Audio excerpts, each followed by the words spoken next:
اب آپ اس مبارک سلسلے کا 25واں حلقہ سماعت فرمائیں۔ اب جناب جب یہ لشکر وہاں پہنچا اور وہ غساسنہ بنو غسان کو بھی پتہ چلا تو ان کا جو سردار تھا حارث، اس نے روم کے بادشاہ کو لکھا کہ ہماری مدد کرو۔ اصل ان کی بزدلی کی وجہ یہ بنی کہ وہ ارادہ کر رہے تھے بنو غسان کے ہم مدینے پہ حملہ کریں، اور اب وہ حیران ہو گئے کہ ہم مدینے پہ کیا حملہ کریں، مدینے سے تو مسلمان ہم پر حملہ کرنے کے لیے چل پڑے ہیں۔ اس نے پھر روم کے بادشاہ کو لکھا کہ ہماری مدد کریں کیونکہ ہم آپ کے حلیف ہیں۔ تو روم کے بادشاہ نے ہرقل کی قیادت میں، ہرقل کے بھائی کی قیادت میں 1,00,000 کا لشکر بھیجا، جس میں 50,000 تو گھوڑ سوار،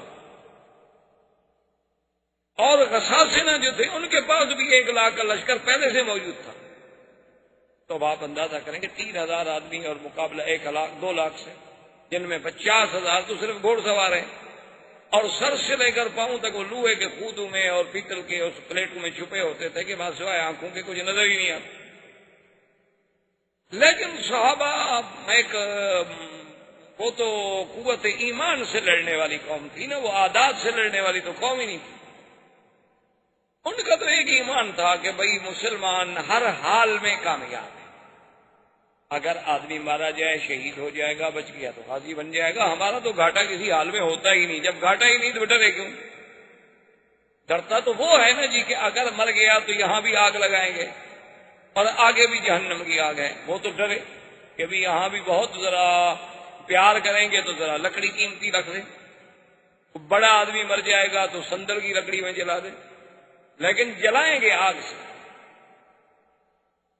تو جب ہم نے اپنی ابتدا خود آگ سے کی ہے تو آگے تو آگ ویسے تیار ہے۔ ان کو تو بڑا مسئلہ ہوتا ہے، وہ تو بڑے گھبراتے ہیں، ڈرتے ہیں کہ اب کیسے کریں، مریں۔ لیکن ایک مسلمان کے دماغ میں تو یہ ہوتا ہے کہ ٹھیک ہے جی، مر گئے تو 1,00,000 کے اور بچ گئے تو 1,25,000 کے، کیا ہے، غازی بن جائیں گے، اور مر گئے شہید ہو گئے۔ اور شہید کا مقام اتنا بلند ہے کہ اللہ فرماتا ہے کہ شہیدوں کو مردہ بھی نہ دو۔ تو اب جب یہ لشکر وہاں پہنچا تو سب سے پہلے پرچم حضور صلی اللہ علیہ وسلم کے حکم پر حضرت زید نے لی، اور انہوں نے کہا کہ بھئی اب باتیں کرنے کا وقت تو ہے نہیں۔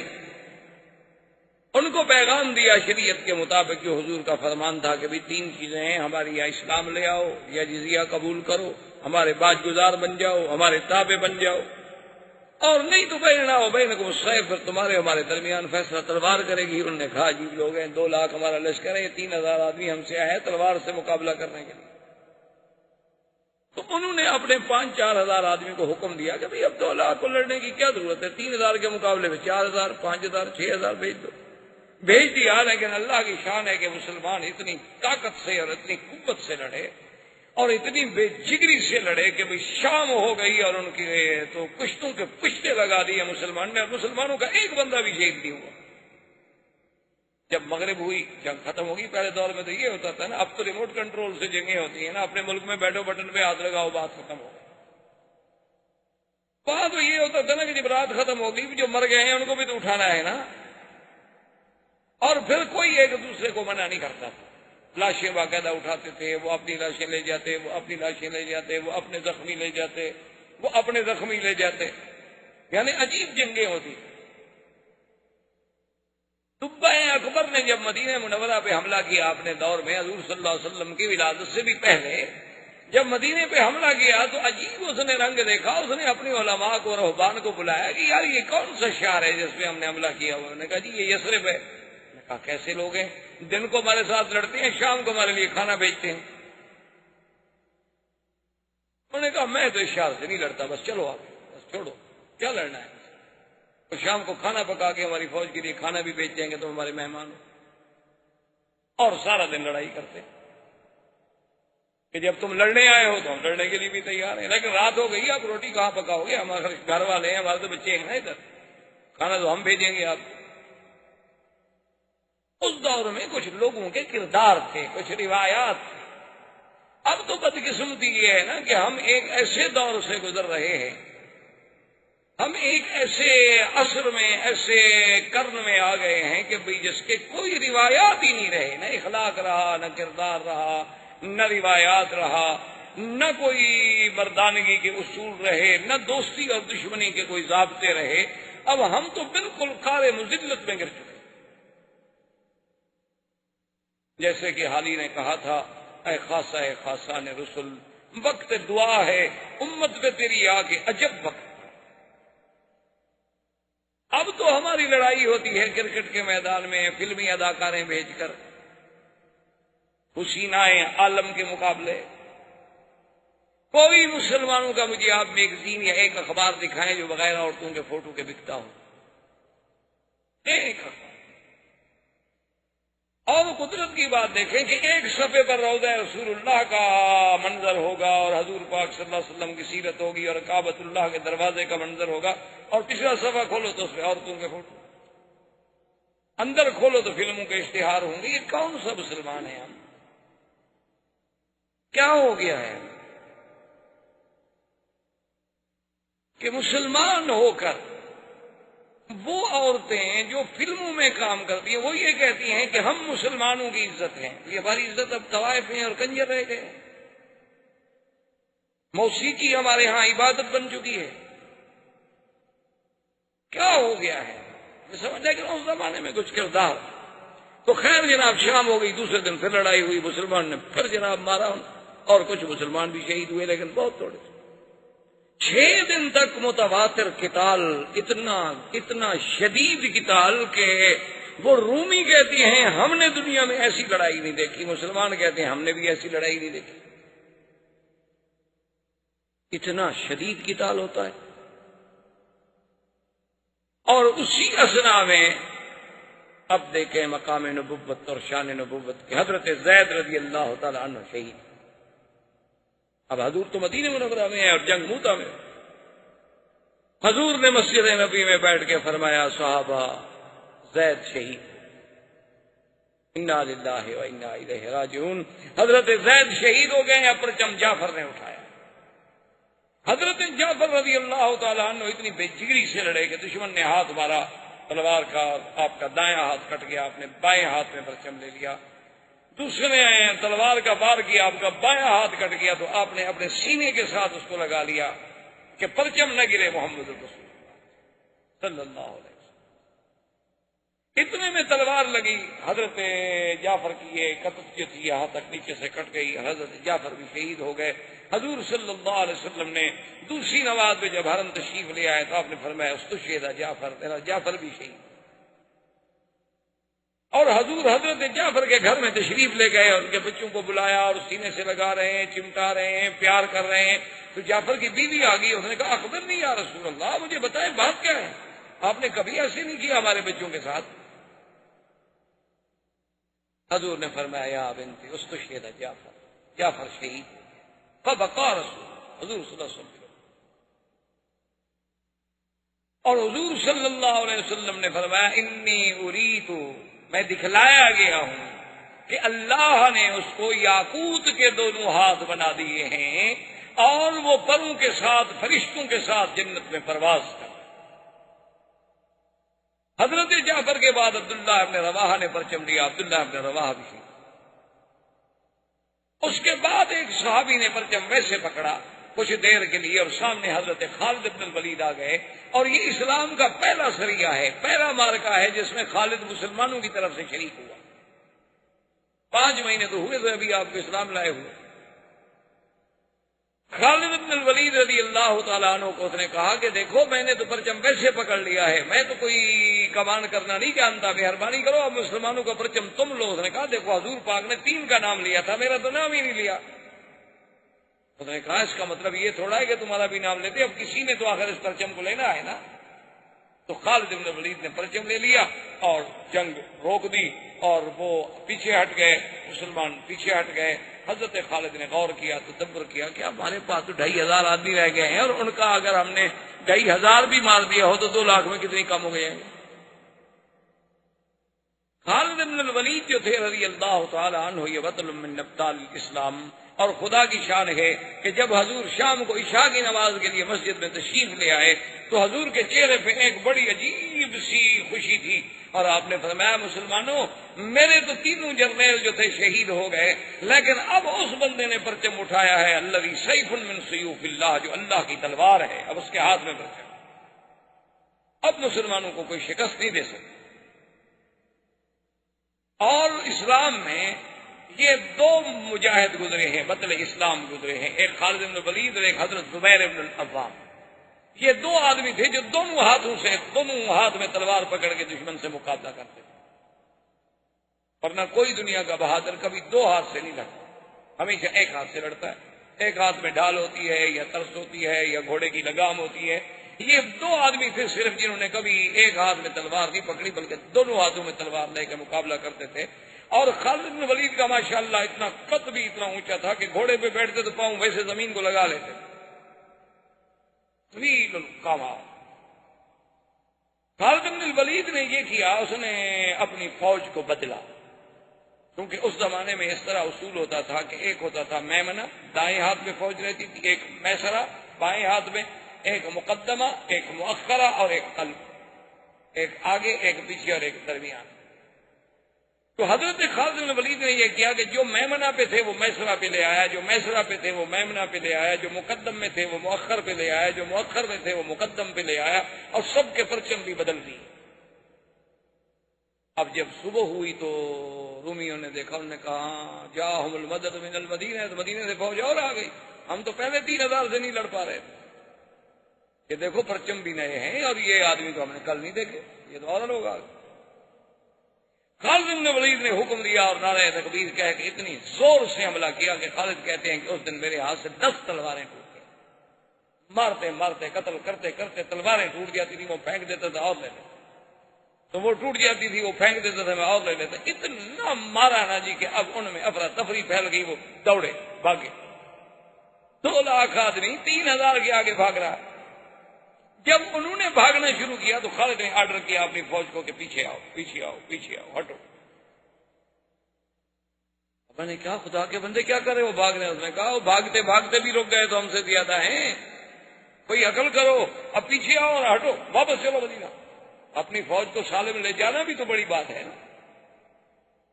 حضرت خالد بن ولید اپنی فوج کو پیچھے ہٹاتے رہے۔ اچھا ان کو اللہ پاک نے اتنا روب ڈال دیا تھا خالد کا کہ انہوں نے حملہ کرنے کی ضرورت نہ کی، افراتفری میں بٹ گئے، اس کے بعد جمع ہوتے رہے، 2-3 دن لگے، 2-3 دن میں قافلہ مدینے میں بتا تو بہت دور نکل گیا۔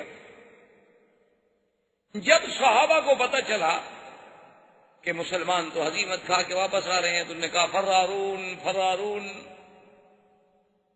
یہ لوگ ہیں جو بھاگ کے آ رہے ہیں دشمن کے مقابلے پہ، اور انہوں نے کہا کہ ایسا کرو کہ اگر ہمارا خاوند بھاگ کے آ رہا ہے اور یہ بات سچی ہوگی تو میں اپنے گھر کا دروازہ نہیں کھولوں گی، بزدل آدمی میرا خاوند ہو۔ پہلے لوگ جو تھے وہ تو شجاعت اور بہادری کو عزت سمجھتے تھے، عورتیں بھی۔ جب بالکل مدینہ منورہ پہنچے حضور نے فرمایا نہیں، انہم لیسو فراری، تو فرارین نہیں ہے بل انہم کرارون، وہ تو پیچھے ہٹ کے پھر حملہ کرنے والے لوگوں میں ہیں، وہ بھاگ کے نہیں آ رہے۔ کیا کہہ رہے ہیں؟ 2,500 کے لشکر کو صحیح سلامت دشمن کے منہ سے چھڑا کے واپس لے آنا کو مذاق ہے؟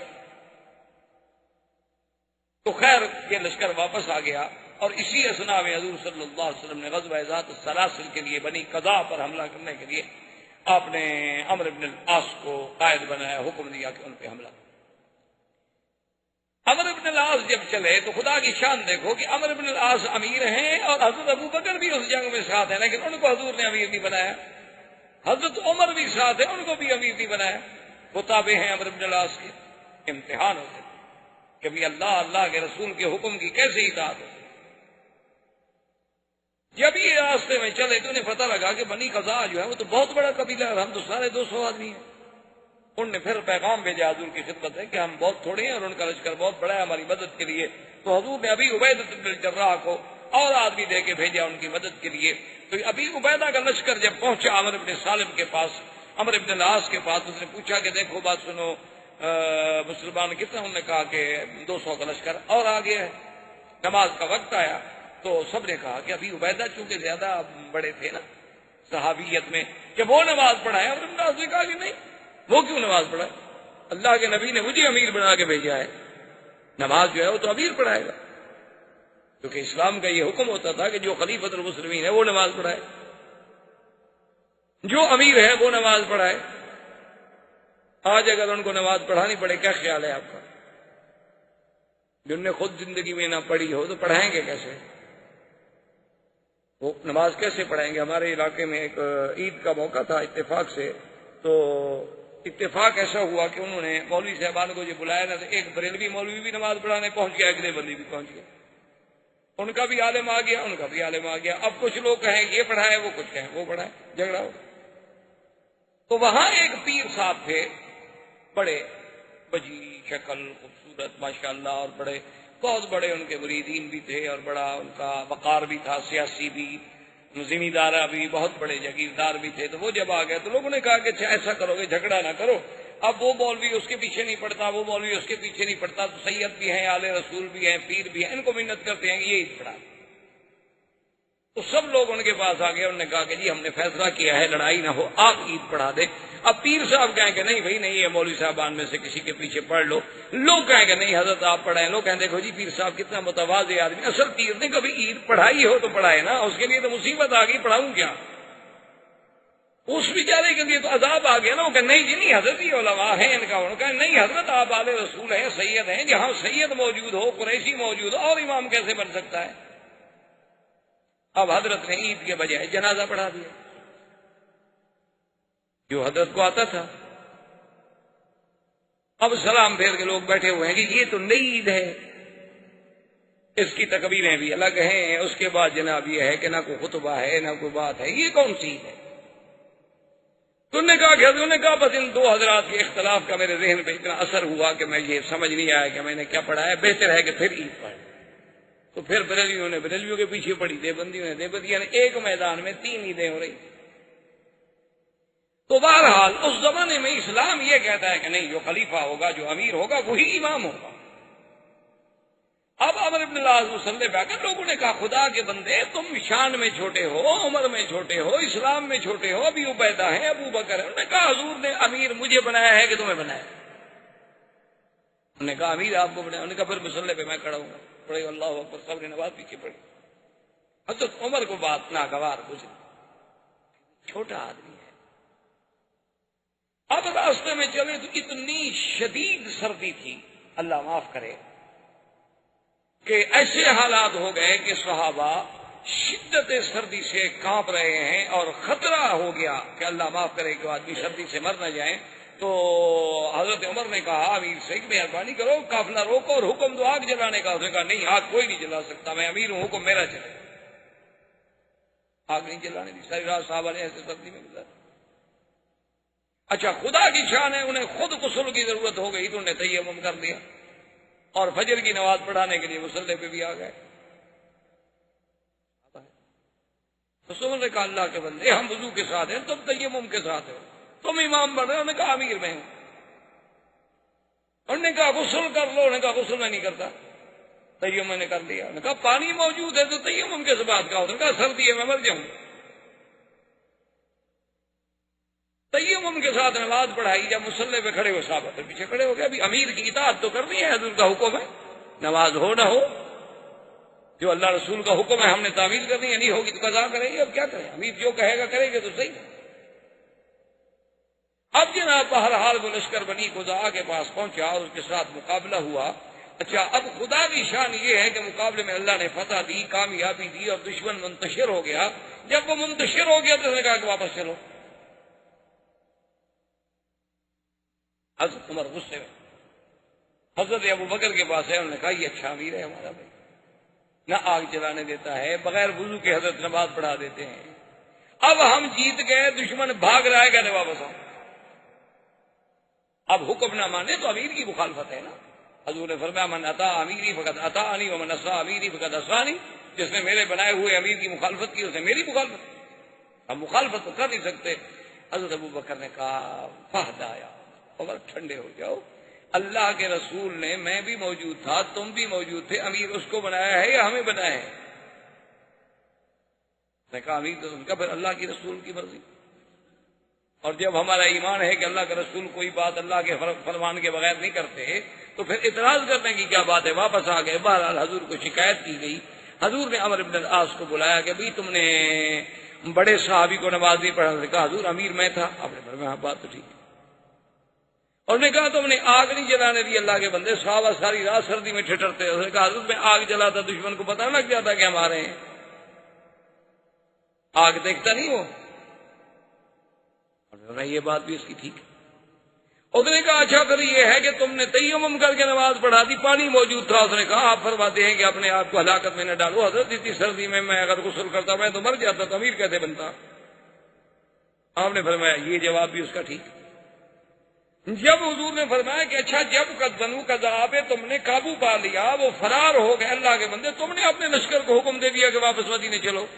اس نے کہا حضور ان کی مدد کے لیے فلاں جگہ سے لشکر چل پڑا تھا، اب اگر ہم رکتے تو ہم پہ حملہ کر کے کامیاب ہو جاتے، ہم جیت گئے، ان کو شکست دی، خیریت سے مدینے بھی آ گئے۔ بھی بات تو اس کی ٹھیک ہے۔ حضور نے اس کی ساری باتیں تسلیم کر لی اور حضرت عمر اور صحابہ سے کہا کہ بھئی بات اس کی بالکل صحیح ہے، اور وہ جو کچھ کہہ رہا ہے کہہ صحیح رہا، تو لہٰذا اس کی بات جو ہے مان۔ اسی اثنا میں حضور صلی اللہ علیہ وسلم نے ایک سریے کو بھیجا، اعرابی تھا، ایک بدو تھا، اس کے ساتھ اعرابی تھے، صفا تھے، بڑے بہادر لوگ تھے، انہوں نے بھی اسلام کے خلاف حملہ کیا تھا۔ اب خدا کی شان ہے کہ 300 کا لشکر ہے اور صحابہ کے پاس کھانا ختم ہو گیا، کھانے کو کوئی چیز نہیں ہے، بڑے پریشان ہیں، دعا کرتے ہوئے سمندر کے کنارے کے قریب آئے تو دیکھا کہ ایک ٹیلا جیسے پڑا ہوتا ہے کہ جو دیکھے کہ آگے ہے تو مچھلی۔ تو 3 مہینے تک صحابہ اسی ایک مچھلی سے کھاتے رہے، اس کا نام تھا امبر۔ یہ آج کل جو بازاروں میں امبر ملتا ہے نا، اتنے امبر، اصلی امبر جو ہے یہ مچھلی کے قے کرتی ہے اور وہ سمندر میں تیرتا ہوا دریاؤں کے کنارے پہ آتا ہے تو وہ جاننے والے لوگ اس کو پکڑ کے لے آتے ہیں۔ اصل میں یہ اسی امبر مچھلی کی قے ہوتی ہے۔ تو وہ اتنی بڑی مچھلی تھی کہ جب صحابہ کھاتے رہے تو انہوں نے تجربے کے طور پر اس کی جو آنکھ کی گلائی تھی نا اس میں 10 صحابی بیٹھ گئے، اور جب اس کے ڈھانچے کو کھڑا کیا تو ایک صحابی جو سب سے بڑے لمبے قد کے تھے اس کو اونٹ کے اوپر کہا کہ تم کھڑے ہو جاؤ، اونٹ کے اوپر کھڑا ہوا لیکن پھر بھی وہ ڈھانچہ اوپر رہا۔ وہ گوشت کھا رہے ہیں اور اس کا جناب تیل استعمال کر رہے ہیں، صحابہ کو تو اللہ نے رزق دے دیا۔ واپس آئے، حضور نے فرمایا حلوا گوا شہی، اس میں سے مچھلی سے کچھ تمہارے پاس ہے؟ انہوں نے کہا حضور ہاں گھی بھی لائے ہیں، اس کا گوشت بھی ہے، آپ نے فرمایا لے آؤ مجھے بھی کھلاؤ۔ حضور صلی اللہ علیہ وسلم نے بھی وہ نوش کرا۔ اور اسی اثنا میں آپ نے پڑھا ہوگا انشاءاللہ یا سنا ہوگا کہ جب حدیبیہ میں صلح ہوئی تھی تو صلح میں ایک شرط یہ بھی تھی کہ جو قبیلہ جس کا حلیف بننا چاہے، قریش کا بنے یا اسلام کا بنے، تو بنو بکر بنے تھے حلیف قریش کے، اور بنو خزاعہ حلیف بنے تھے حضور صلی اللہ علیہ وسلم۔ تو اب بنو بکر نے شرارت کرنی شروع کر دی، وہ کیا کریں، رات کو جا کے بنو خزاعہ پہ حملہ کر۔ اچھا خدا کی شان ہے، حملہ کرنے جائیں، جو حملہ کرنے جائیں وہ مارے جائیں، بنو خزاعہ والے آگے ہوشیار وہ مار دیں۔ ایک حملہ کیا مارے گئے، دوسرا حملہ کیا خود مارے گئے، تیسرا حملہ کیا خود مارے گئے۔ اب بنو بکر جو تھے وہ اکٹھے ہو کے قریش کے پاس آئے، اور اسی سہیل ابن عمرو، وہ جو سلو لکھنے والا شخص، ابو سفیان، سہیل ابن عمرو، حارث ابن ہشام، ان کے پاس آئے دارالندوہ میں۔ انہوں نے کہا کہ دیکھو ہم آپ کے حلیف ہیں اور بنو خزاعہ والوں نے تو ہمارے اتنے بندے مار دیے ہیں۔ انہوں نے کہا کہ دیکھو انہوں نے تو نہیں مار دیے، حملہ تو تم نے کیا۔ انہوں نے کہا ہم نے حملہ کیا، کچھ کیا، لیکن بندے ہمارے مارے گئے، ہم نے بدلہ لینا ہے، تم ہمارے حلیفوں ہماری مدد کرو۔ انہوں نے کہا اچھا یہ بات راز میں رکھو، کہیں حضور صلی اللہ علیہ وسلم تک مدینے میں نہ پہنچ جائے، کیونکہ ہمارا تو معاہدہ ہے کہ لڑائی نہیں کرنی، لیکن ہم تمہاری مدد کریں۔ تو بنو بکر کو جب قریش کی مدد کا حکم ملا تو بہت بہادر ہو گئے۔ اب بنو خزاعہ نے سوچا کہ یہ 2-3 دفعہ اپنے بندے مروا چکے ہیں اور بہت بڑی لڑائی کر نہیں سکتے، کیونکہ معاہدے میں طے ہو چکا ہے 10 سال کے لیے جنگ نہیں ہونی ہے۔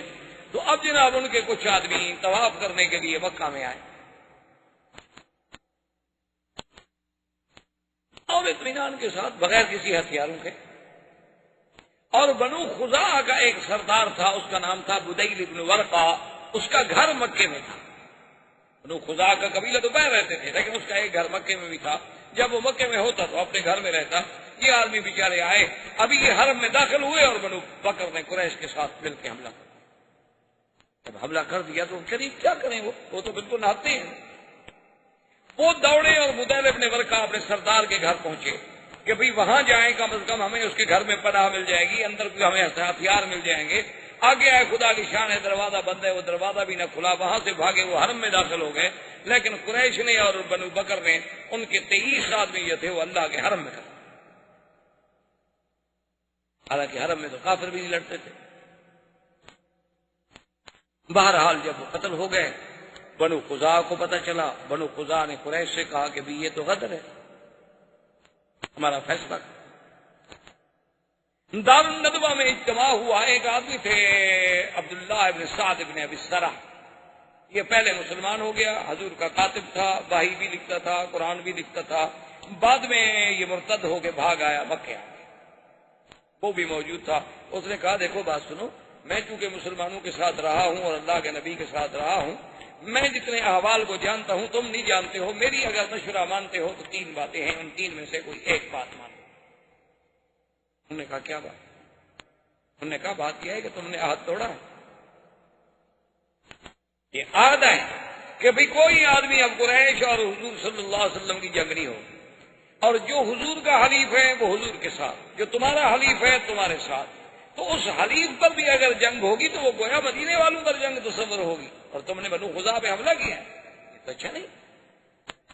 اور پھر اس سے بڑا کوئی جرم ہے کہ تم نے وہ حرم میں بھاگے بھی جا رہے، تم نے حرم میں بھی قتل کر دیا. اب 3 باتیں ہیں، یا تو ایسا کرو کہ ان کے 23 آدمی مارے گئے ہیں، بنو بکر والوں میں بھی پیسے والے ہیں، تم بھی سردار ہو، پیسے اکٹھے کر کے ان کو دیت دے دو اور معافی مانگ لو کہ 23 آدمی کی دیت ہم دیتے ہیں. انہوں نے کہا نہیں، یہ تو کمزوری والی بات ہوئی نا کہ پھر ہم جائیں اور معافی مانگیں اور دیت ادا کریں. انہوں نے کہا اچھا اگر یہ نہیں کرتے ہو تو پھر ایسا کرو کہ بنو خزاعہ اور بنو بکر ان دونوں سے کہو کہ آج کے بعد تم دونوں لڑو، مرو، بچو، جہنم میں جاؤ، ہم تمہاری کوئی مدد نہیں کریں گے. اور مدینے پیغام دے دو کہ جناب ان کی لڑائی ہوگی لیکن ہم نے جواب دے دیا، ہم اپنے حلیف کی مدد نہیں کر رہے، آپ بھی اپنے حلیف کی مدد نہ کریں. تو یہ ایک معقول بات ہوگی اور حضور مان لیں گے. انہوں نے کہا کہ ہمارے حلیف ہیں، ہم ان کو چھوڑ تو نہیں سکتے. اچھا تیسری بات بتاؤ کہ تیسری کیا ہوگا؟ تیسری پر تیار ہو جاؤ، تلواریں تیار کرو، پھر حضور حملہ کریں. وہ اپنے حلیف کو نہیں چھوڑیں، وہ اپنے خلفاء کی مدد کریں. انہوں نے کہا اچھا ٹھیک ہے بھائی دیکھا جائے.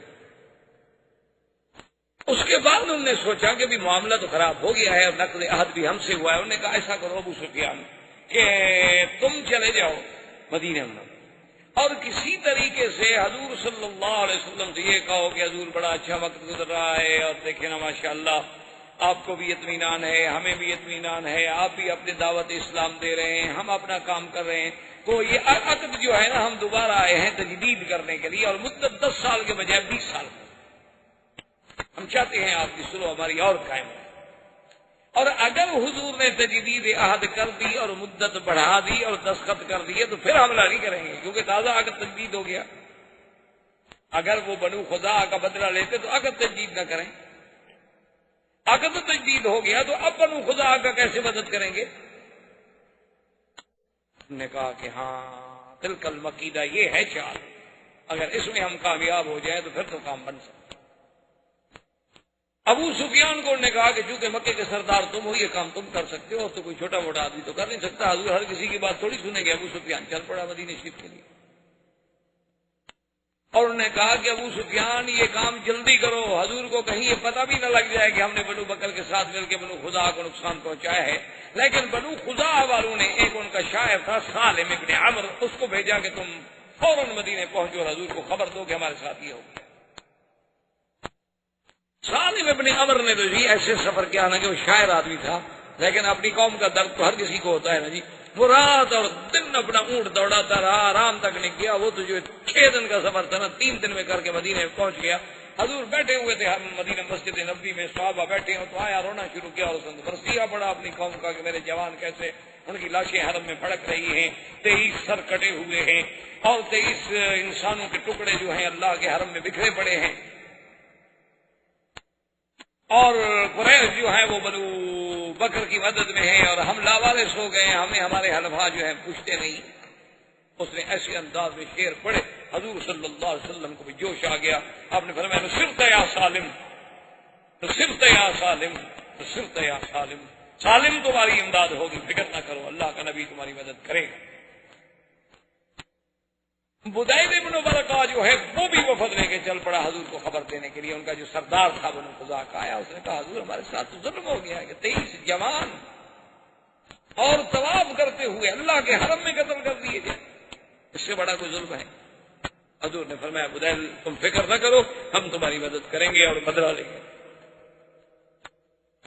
ابو سفیان جا رہا ہے اور بدیل ابن ورقہ واپس آ رہا ہے مدینے سے. ابو سفیان نے ایک دوسرے کو ملے، اس نے کہا بدیل کیا حال ہے، خیریت ہے، کہاں گئے تھے؟ مدینہ گئے تھے؟ اس نے کہا نہیں مدینہ تو نہیں گئے. کہا؟ انہوں نے کہا یہ مدینہ منورہ کی ایک طرف اور ایک قبیلہ تھا کہ وہاں میرے رشتہ دار ہیں، میں تو وہاں گیا تھا، وہاں سے واپس.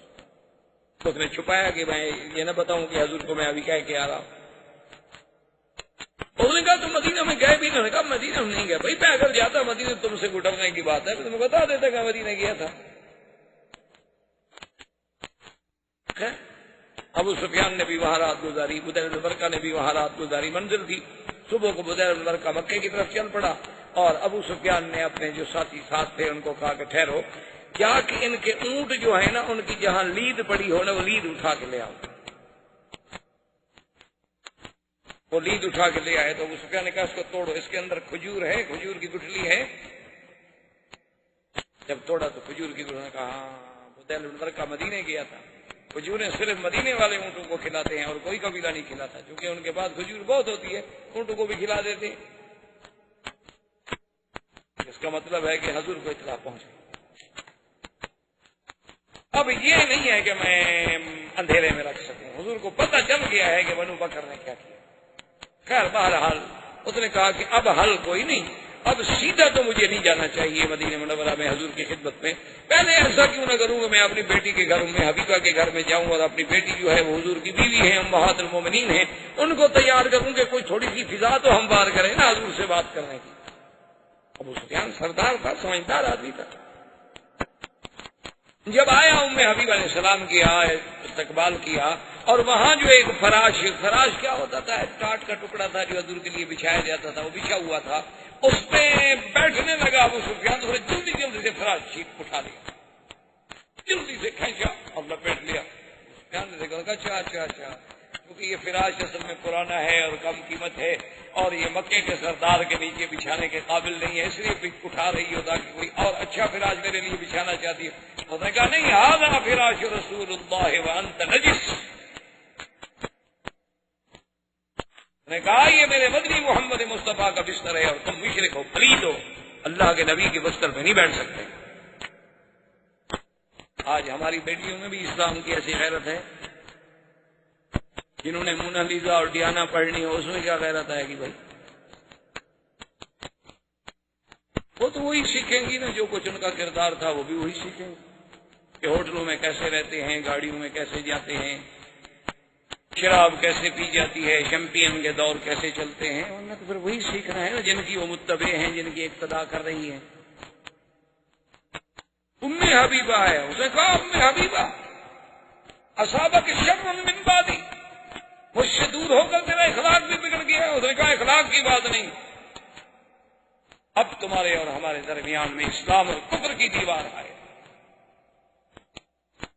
میں سب سے پہلے حضور سے پوچھوں گی، ورنہ تو میرے گھر میں بیٹھ بھی نہیں سکتے، کھانا بھی نہیں کھا سکتے، رہ بھی نہیں سکتے جب تک مجھے حضور اجازت نہ دے. تو مشرک ہو، ہم مسلمان ہیں، اب باپ بیٹی کا کیا رشتہ؟ حضور کی خدمت میں حضور فرمایا سلیا، تمہارا باپ ہے، احترام کرو، کھانا کھلاؤ، دعوت دو. یہ ٹھیک ہے، کافر ہے تو کافر ہے، تمہارا تو باپ ہے نا. خیر بہرحال اس کے بعد ابو سفیان آیا، حضور سے ملا. حضور نے فرمایا ہاں ابو سفیان راجہ آپ کا کیسے آیا؟ اس نے کہا حضور آپ کا اور ہمارا ماشاءاللہ دیکھیں کیسا خوبصورت وقت گزر رہا ہے اور بڑی تمام قبائل مطمئن ہیں اور لوگ مطمئن ہیں، اللہ کا کعبہ آباد ہے، ہم بڑے مزے میں ہیں، آرام سے تجارت ہو رہی ہے. اور آپ کی دیکھیں بادشاہوں کو، ہرقل کو بحرین میں، عمان میں، ہر جگہ دعوت جا رہی ہے. ہم اس لیے آئے ہیں کہ عقد تجدید فرما دیں اور مدت بھی 10 سال کے لیے بڑھا دیں، ہم تو اس لیے حاضر ہوئے ہیں. حضور نے فرمایا لا نخون ولا نغدر یا ابی سفیان. ابو سفیان ہم نہ تو کبھی خیانت کرتے ہیں اور نہ اپنے عہد میں کبھی قدر کرتے. اب یہ عہد تجدید نہیں ہو سکتی۔ ان کا حضور کیا کہہ رہے ہیں؟ کمال ہے آپ کی، ہمارے تو کوئی شکایت نہیں ہے۔ اس نے کہا ما فعلتم ببنی خزاعہ، ابو سفیان تم نے بنو خزاعہ کے ساتھ کیا؟ اللہ کے حرم کا بھی لحاظ نہیں کیا، اور پھر عقد بھی تجدید کرانا چاہتے ہو؟ جان کے تو پاؤں کے نیچے زمین نہیں کری۔ اس نے کہا کیا ہو سکتا، حضور کو تو پورا پتا ہے۔ ابو سفیان بھاگا حضرت ابو بکر کی خدمت نے کہا ابو بکر انت سید القوم، تم بھی تو سردار ہو، افعل خیرا لک الشرف الى آخر الدہر۔ ابو بکر مہربانی کرو، تم معاہدے پہ سلو کے دستخط کر دو، حضور نہیں کرتے نہ کریں، تم بھی تو سردار ہو نا، تم بھی تو مسلمانوں کے بڑے ہو، تمہارا قریش پہ احسان ہو جائے گا سلو، اور قیامت تک یاد کیا جائے گا کہ ابو بکر سلو کل آدمی تھا کہ چلو اللہ کے نبی نے نہیں مانا۔ کہا ابو سفیان کیا کہہ رہے، حضور نے دستخط نہیں کیے میں کر دوں؟ کیا کہہ رہے ہو، عقل سے بات کرو۔ فذهب الى عمر، حضرت عمر کی خدمت میں آ گیا۔ حضرت عمر نے کہا یہی بڑی بات نہیں کہ میں تمہیں کچھ نہیں کہہ رہا۔ حضرت عمر نے کہا مجھ سے تم معاہدے پہ دستخط کرانے آئے ہو، میرا یہی احسان نہیں مانتے ہو کہ میں نے صبر کیا ہوا ہے، تمہیں دیکھ رہا ہوں اور کچھ نہیں کہہ رہا، ورنہ میری تو تلوار تڑپ رہی ہے۔ تم مجھ سے معاہدہ کرانے آئے ہو حضور کے خلاف۔ ابو سفیان تمہارا ہمارا عہد اگر نہ ہوتا نا، اور تم ہمارے پاس مدینے میں نہ ہوتے، آج مہمان قاصد سفیر ہو، بس مہربانی کرو میری آنکھوں کے سامنے سے چلو۔ حضرت عثمان کے پاس آئے، حضرت عثمان نے جواب دے دیا۔ حضرت علی کے پاس آئے، حضرت علی نے جواب دے دیا۔ بی بی فاطمہ کے پاس چلے گئے، انہوں نے کہا بی بی فاطمہ آپ بھی تو بنت رسول اللہ ہیں، آپ اس معاہدے پہ دستخط کریں۔ انہوں نے کہا انما امرأ یا ابی سفیان، عقل کی بات کرو، میں عورت ہوں، عورتیں کبھی معاہدہ کرتی ہیں؟ اس نے کہا اچھا یہ چھوٹا جو ہے کون ہے؟ اس نے کہا حسن میرا بیٹا ہے۔ اس نے کہا چلو یہ دستخط کر دو۔ اس نے کہا 4 سال کا بچہ ہے حسن۔ اس نے کہا ایسے ایک لکیر مار دے، میں قریش والوں کو تو کہہ سکوں نا کہ چلو حضور کے بیٹے نے دستخط کر دیا، حضور نے نصیبی، حضور کا بیٹا تو ہے نا۔ اس نے کہا ابو سفیان تمہارا دماغ تو نہیں چل گیا، کیا کہہ رہے ہو، یہ چھوٹا سا بچہ شروع کر دے؟ جا اب ابو سفیان ناکام۔ اس نے کہا کہ بس اب میرا جو وہ طریقہ تھا نا، میرا مقصد یہ تھا نا کہ اگر کوئی ایک صحابی بھی دستخط کر دیتا تو اب باہر کے قبائل تو نہیں جانتے نا کہ حضور پاک نے دستخط کیے ہیں یا قبیلے نے کسی ابو بکر عمر عثمان نے دستخط کیے۔ میں تو شور کر دیتا نا کہ صحابہ نے دستخط کر دیے، معاہدہ ہو گیا، اور اس کے بعد معاہدہ توڑ رہے ہیں۔ بہرحال ابو سفیان واپس آ گیا، اور حضور صلی اللہ علیہ وسلم نے سیدہ عائشہ صدیقہ رضی اللہ تعالی عنہا کو حکم دیا کہ جہزی عائشہ، میرے لیے سامان دیا۔ حضرت ابو بکر آئے، دیکھا بی بی عائشہ حضور کی زریں ہیں، حضور کی تلواریں ہیں، حضور کا سامان صاف کر رہی ہیں، تیار۔ اس نے کہا الا این یا عائشہ، کیا تیاری ہو رہی ہے؟ اس نے کہا لا اعلم یا ابت، حالانکہ اس کو پتا تھا، لیکن راز ہے رسول اللہ کا، بیٹی اپنے باپ کو بھی نہیں بتا۔ کہا اللہ کے نبی کا راز۔ انہوں نے کہا ابا جان مجھے نہیں پتا۔ حضور صلی اللہ علیہ وسلم نے بڑے بڑے صحابہ کو حکم دیا کہ بھی تیاری کرو، لیکن یہ کسی کو پتا نہیں کہ کہاں جانا۔ آخر جب لشکر مکمل طور پہ تیار ہو گیا تو 3500 کا لشکر لے کر حضور مدینہ منورہ سے نکلے، اور کسی کو پتا نہیں کہ کہاں جانا، الا بعض روایات میں ہے کہ ابا بکر و عمر، ان دو کو پتا، باقی کسی بھی صاحب۔ دیکھیں پھر اس زمانے میں سیرت کردار رسول اور سیرت رسول میں دیکھیں کہ حضور بحیثیت ایک جرنیل، حضور نے حکم دیا کہ جتنے راستے مکے اور مدینے کے جانے والے، جتنے سڑکیں ہیں ظاہر کی، خفیہ، چوری کی، پہاڑوں کے اندر کی، سب پر اپنی سیکورٹی عمر اپنے محراس پہرے دار لگا دو، جو مدینے آنا چاہے اس کو مت روکو، آنے دو، اور جو مدینے سے نکلنا چاہے اور کہیں جانا چاہے اس کو پکڑ لو، اس کو نہ جانے۔ مقصد یہ تھا کہ جو باہر سے مدینے آ رہا ہے تو آ جائے، اپنا کام کرے، لیکن جو مدینے سے نکل رہا ہے وہ کہیں مکے والوں کو جا کے بتا نہ دے کہ لشکر تیار ہو کے آ رہا ہے۔ سارے راستوں پہ حضور نے پہرے بٹھا دیے، اور اسی اثنا میں حضور پاک نے فرمایا یا علی حضرت علی حاضر نے فرمایا زبیر بن العوام نے کہا حاضر یا رسول اللہ، نے فرمایا فاتوا روضۃ خاخ فإن بها ضعینۃ ومعها کتاب، کہ فلاں خفیہ راستے سے روضہ خاخ پہ پہنچو جلدی، وہاں ایک اونٹنی پہ ایک عورت جا رہی ہے، اس کے پاس ایک خط ہے جو مکے والوں کے پاس لے کے جا رہی ہے ہمارے خلاف، اس عورت کو بھی اور خط کو برآمد کر کے پیش کر۔ حضرت علی اور حضرت زبیر بن العوام نے اپنے ساتھی لیے اور گھوڑے دوڑائے اور دوڑ پڑے، اور وہ اونٹنی پہ جا رہی تھی، یہ گھوڑوں کا سفر تھا ماشاءاللہ، اور پھر گھوڑے دوڑانے والا بھی زبیر اور حضرت علی ہو تو گئے اسی جگہ روضہ خاک پہ وہ اونٹنی پہ جا رہی ہے، ایک عورت جا کے پکڑا، اکیسی ٹھہر جاؤ۔ یہ عورت بھی طوائف تھی، اناق اس کا نام۔ جیسے بت پرستی بہت پرانی ہے نا، اسی طرح طوائف پرستی بھی بہت پرانی ہے، یہ بھی ابتدا سے ہے۔ تو اس کا نام اناق تھا، اور یہ بظاہر مدینہ منورہ میں آئی تھی مدد لینے کے لیے، حتیٰ کہ حضور کی خدمت میں بھی آ گئی۔ حضور نے فرمایا تم ادھر کیا کر رہی ہو؟ انہوں نے کہا رسول اللہ قتل رؤساء قریش، بڑے بڑے سردار جو تھے وہ تو بدر میں مارے گئے، اب ہم لوگ بھوکے مر رہے ہیں، کیا کریں؟ میں مدد کے لیے آئی ہوں، کیونکہ ہم لوگوں کو تو پیسہ سردار ہی دیتے تھے نا، وہ تو مر گئے۔ تو آپ نے کہا حضرت نے کہا ماں کی کتاب تمہارے پاس ایک خط ہے؟ اس نے کہا لیکن میں کتاب ہوں، میرے پاس کوئی خط نہیں۔ آپ نے فرمایا لا ماں کی کتاب اللہ، میرے پاس کوئی خط نہیں۔ ہم نے کہا فتش، سامان کھولو، سامان کھولا، سارا سامان تلاش کیا، ایک ایک چیز ڈھونڈ نکالی، خط کوئی نہیں۔ زبیر بن العوام نے کہا کہ حضرت علی اگر خط ہوتا تو کہاں ہوتا؟ بھی ہم نے اونٹ کی پلان تک دیکھ لی ہے، اس کی گٹھڑیاں دیکھ لی، سامان دیکھ لیا۔ حضرت نے کہا کیا کہہ رہے ہو؟ ماں کسی پر رسول، سرکار دو جہاں کو جبریل نے جھوٹ نہیں بولا، فما کذبنا رسول اللہ، اور نہ اللہ کے نبی نے ہم سے جھوٹ بولا، اس کے پاس خط ہے۔ اس نے کہا علی واللہ لیس معی کتاب، میرے پاس کوئی خط نہیں، ایسے بلا وجہ آپ مجھ پر تشدد۔ حضرت علی نے فرمایا کہ بات سنو اناق، فخرج الکتاب واللہ لاجردنکی، اگر تم نے کتاب نہ دیا، وہ خط میرے حوالے نہ کیا، میں تمہارے کپڑے اتار دوں، پھر تلاش کر۔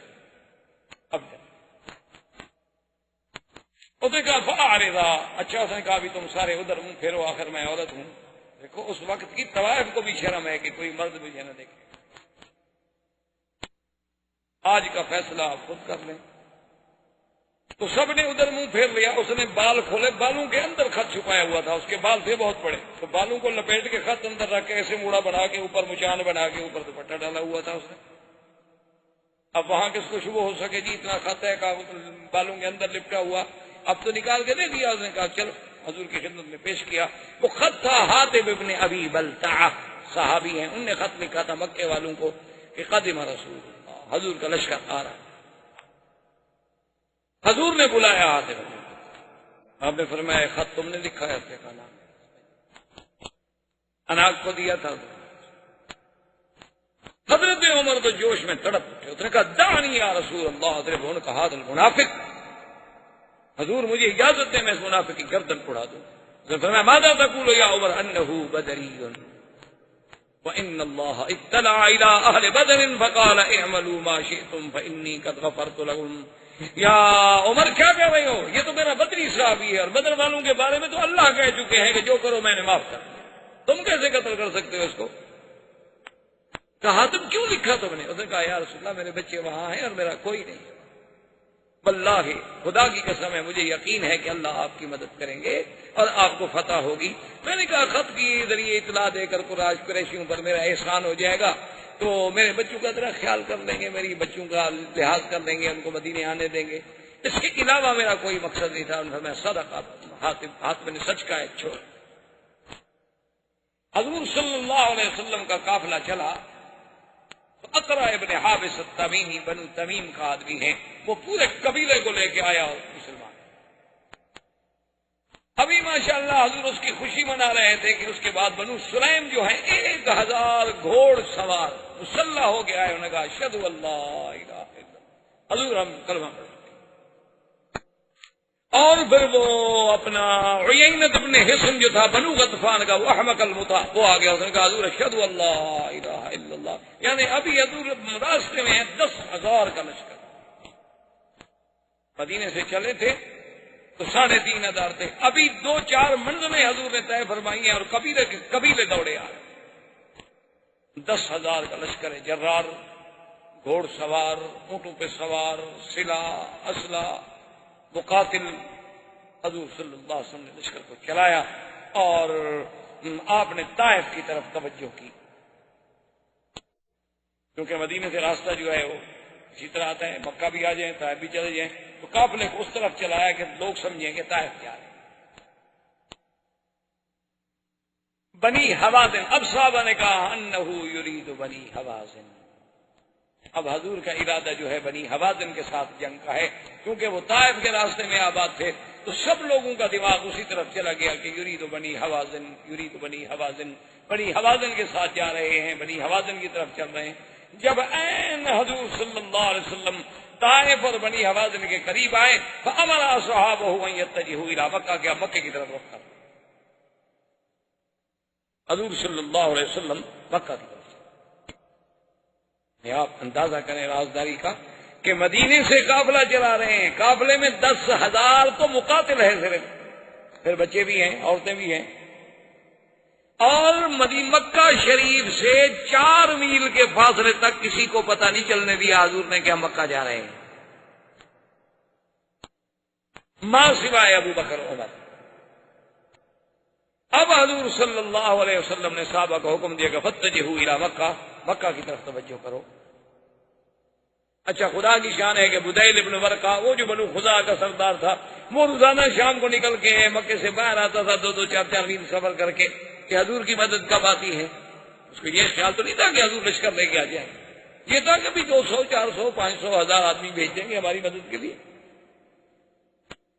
اسی اثنا میں ایک دن اتفاق کی بات دیکھیں کہ ابو سفیان نکلا، حکیم ابن حزام نکلا، اور ادھر سے بدیل ابن ورقہ نکلا. وہ ادھر سے سب نکلے کہ مکے کے باہر جا کے ذرا معلومات کریں. کچھ معلوم ہوا تھا ابو سفیان کو کہ بھی کوئی لشکر جو ہے بنی حوازن کی طرف متوجہ ہے مسلمانوں کا. انہوں نے کہا دیکھیں تو صحیح، کوئی واقعی وہ بنو حوازن کی طرف ہے، کہیں ادھر تو نہیں آ رہے.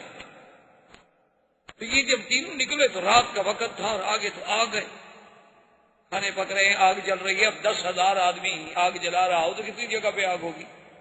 ابو سفیان کھڑا ہو گیا، بدیل ابن ورقہ آیا، اس نے کہا بدیل من ہؤلاء، یہ کون ہے؟ اس نے کہا اللہ جانتا ہے، بنو حوازن، یمکن ہے بنو حوازن ہوں. کہا بنو حوازن کا کیا کام، اور بنو حوازن اتنے تو نہیں ہیں کہ اتنا بڑا لشکر ہو. من ہم، اس نے کہا اچھا ہو سکتا ہے بنی خزاع میرا قبیلہ ہو، بنو بکر کے خلاف لڑنے کے لیے تیار رکھا. نہ عارف ہو بنو خزاع، میں جانتا ہوں تمہارے قبیلے میں اتنے لوگ ہیں، اس میں یہ کون ہے؟ اس نے کہا مجھے پتا نہیں، میں تو خود دیکھ کہہ رہا ہوں. نے کہا نہیں تمہیں پتا ہے، تم اس وقت کیوں نکلے ہو اسی راستے پر؟ انہوں نے کہا تو تم کیوں نکلے ہو؟ انہوں نے کہا ابو سفیان تو مکے کے سردار ہو، تو میں بنو خزاع کا سردار ہوں، تم کیوں نکلے ہو اس وقت؟ حکیم ابن حزام کیوں نکلا ہے اس وقت؟ جیسے تم نکلے ہو ویسے میں نکلا ہوں. یہ کیا بات ہوئی کہ مجھے پتا ہے؟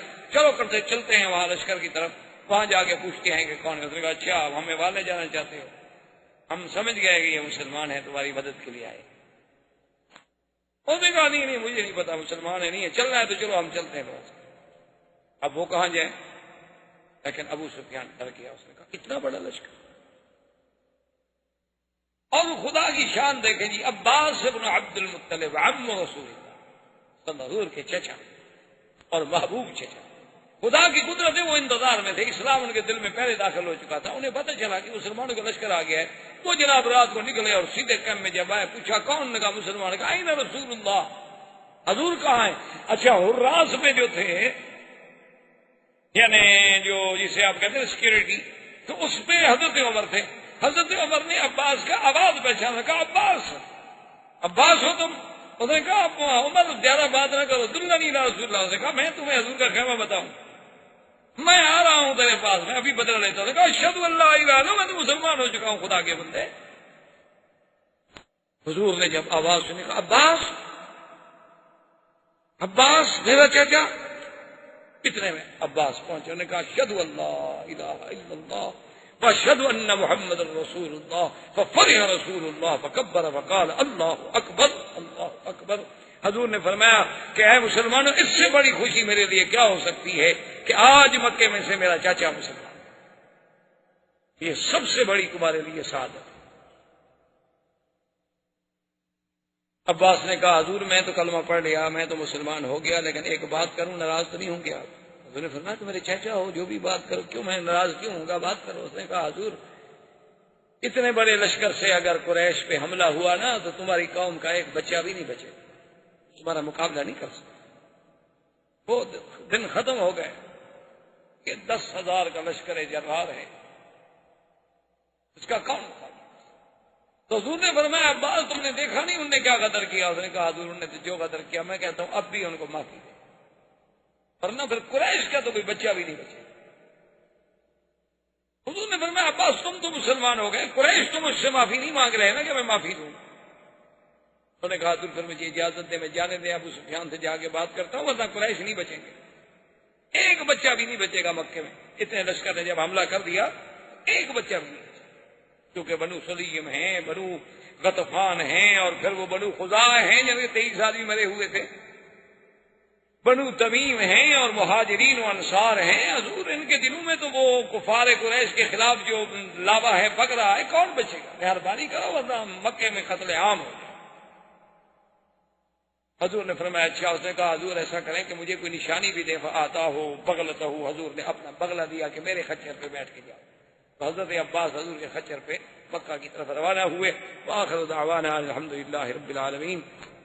برادران اسلام، واجب الاحترام بزرگوں، دوستوں، بھائیوں، عزیز نوجوانوں، اس سلسلہ درس میں دروس سیرت پاک صلی اللہ علیہ وسلم کے ضمن میں اللہ تبارک و تعالی کی توفیق اور عنایت سے ہم نے ولادت طیبہ سے لے کر اہم جو واقعات تھے، ورنہ جہاں تک حضور صلی اللہ علیہ وسلم کی سیرت طیبہ کا تعلق ہے تو اگر ساری دنیا بھی سیرت بیان کرنی شروع کر دے تو ساری دنیا کی زبانیں گنگ ہو جائیں گی، لیکن حضور صلی اللہ علیہ وسلم کی سیرت تو مکمل نہیں ہوگی، کیونکہ حضور کی سیرت تو قرآن ہے، اور قرآن کے بارے میں ہے کہ لا ينقضی عجائبہ، کہ جس کے عجائب کبھی ختم ہی نہیں ہوں گے قیامت تک، تو حضور کی سیرت کا پہلو کب ختم ہو سکتا؟ یہ تو صرف یہ بات ہوتی ہے کہ ہم کچھ دروس، کچھ اہم واقعات صلی اللہ علیہ وسلم کے چن کر اپنے اپنے علمی بساط کے مطابق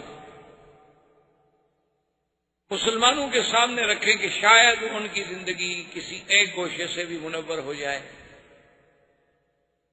شاید ان کو رہبری مل جائے، بھٹکے ہوں کو راستہ مل جائے، بھولے ہوں کو بات یاد آ جائے۔ تو اس زمین میں ہم پہنچے تھے حضور صلی اللہ علیہ وسلم جب مکہ کے لیے فتح مکہ کے موقع پر تشریف لائے، تو یہ حضور صلی اللہ علیہ وسلم کی قیادت کا یعنی آپ اندازہ فرمائیں کہ اتنا عظیم کارنامہ تھا کہ حضور صلی اللہ علیہ وسلم جب کوئی سفر فرماتے تھے تو کبھی اپنے اصحاب کو بھی خبر نہیں دیتے تھے کہ ہم نے کہاں سفر کرنا ہے، کہاں جانا ہے، اور ہمارا منزل مقصود جو ہے، ٹارگٹ جو ہے وہ کیا ہے،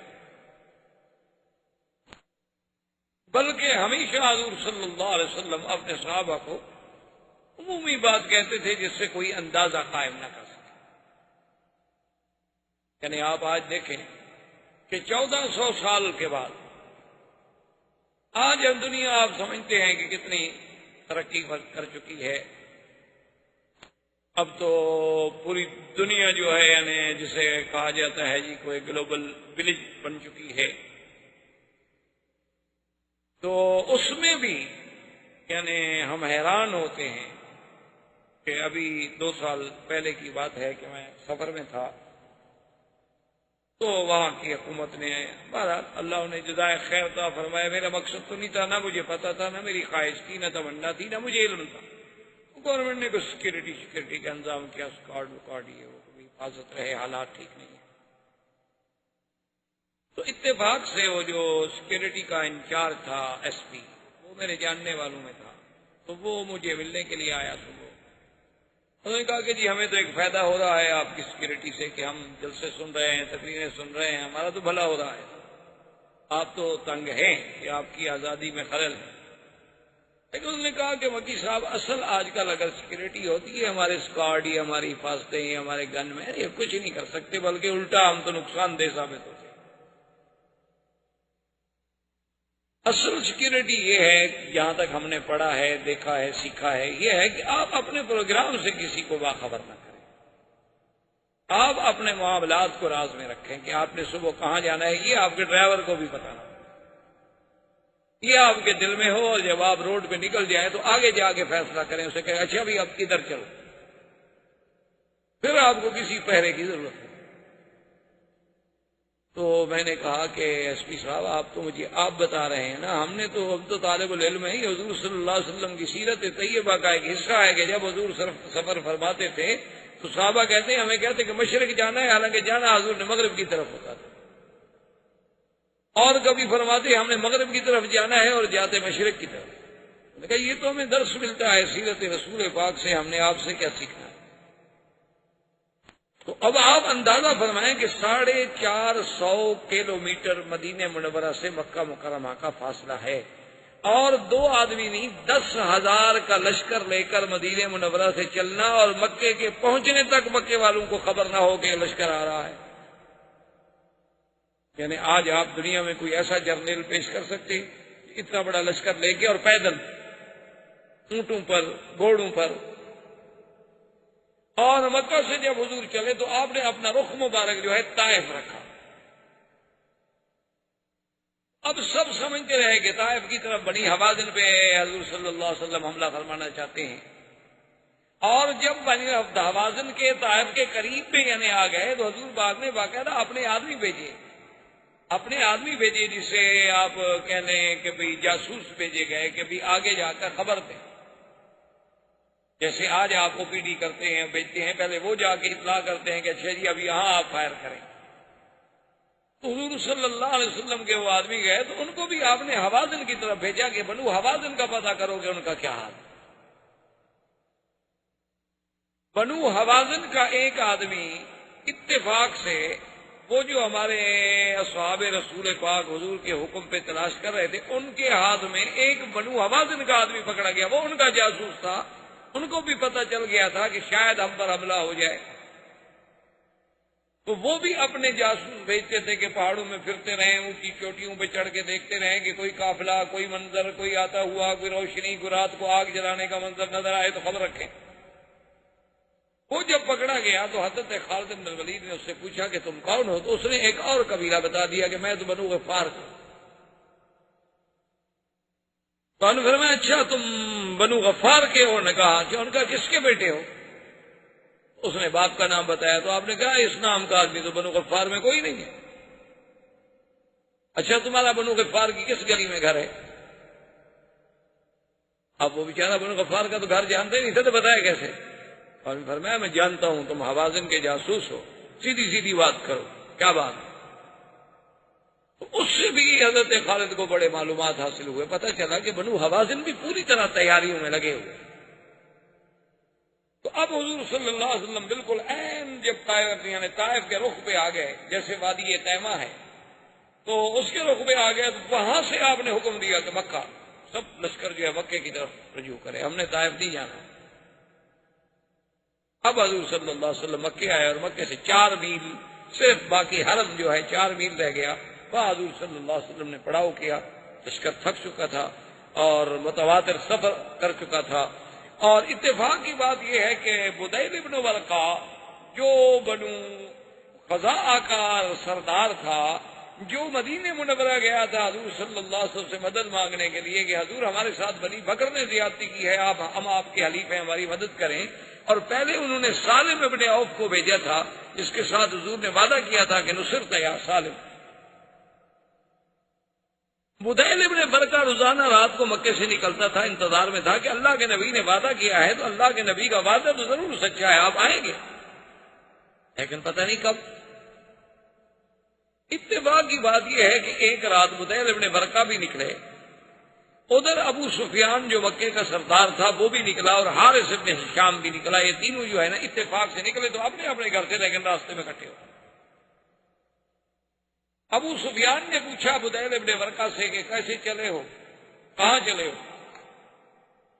تو بدیل ابن برقہ نے کہا تمہیں پتہ ہے کہ میرے قبیلے کے لوگ مارے گئے، بنو بکر نے حملہ کیا، تمہیں پتہ ہے اللہ کے حرم میں میرے 23 جوان مارے جا چکے ہیں، ہم تو اب رات کو اپنی اپنی قوم کو دیکھنے کے لیے نکلتے ہیں۔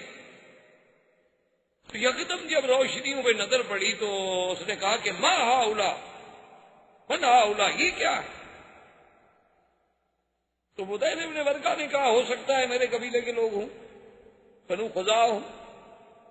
تو نے کہا نہیں، بنو خزاع کو میں جانتا ہوں، ان کا اتنا عدد نہیں ہے، ہاؤلا اکثر، یہ تو زیادہ ہے۔ اس نے کہا اچھا یہ بھی ہو سکتا ہے کہ بھائی یہ جو ہے بنو سلیم، انہوں نے کہا نہیں نہیں وہی نہیں۔ انہوں نے کہا پھر یہ کون ہے؟ حارث ابن ہشام نے کہا ابو سفیان معلوم یہ ہوتا ہے کہ ھذا محمد الرسول، یہ مسلمانوں کا لشکر۔ اس نے کہا کیسے ہو سکتا؟ اس نے کہا کیسے ہو سکتا ہے، بہرحال اب تو ہو گیا۔ بہرحال حضور صلی اللہ علیہ وسلم تشریف فرما تھے، فقدم عباس ابن عبد المطلب، حضرت عباس آئے اور آگے حضور سے ملے، اور آتے ہوئے اشہد ان لا الہ الا اللہ واشہد ان محمد رسول اللہ۔ حضور نے فرمایا میرے صحابہ خدا جانتا ہے کہ پتہ نہیں فتح مکہ کی مجھے زیادہ خوشی ہوگی یا عباس کے اسلام کی زیادہ، کہ عباس تو حضور کے چچا تھے، اب وہ رسول صلی اللہ علیہ وسلم، عبد المطلب کا بیٹا۔ حضرت عباس جب اسلام لے آئے تو اب حضرت عباس بھی سردار تھے، عبد المطلب کے بیٹے تھے، آخر ان کا ابو سفیان سے سب سے رشتہ داری تھی۔ اس نے جب دیکھا کہ لشکر کا یہ عالم ہے کہ 10,000 لشکر، اور جس میں ماشاءاللہ یعنی کم 1-2 ہزار جو ہے وہ گھوڑ سوار ہے فقط بنو سلیم کا، تو عبد المطلب عباس نے اندازہ لگا، اس نے کہا کہ بھئی اگر یہ لشکر عنوتن یعنی قوت اور زور سے لڑائی سے مکے میں داخل ہوتا ہے تو پھر قریش کا کوئی بچہ بھی نہیں بچ سکتا۔ اس نے کہا کہ میں کوئی حل سوں۔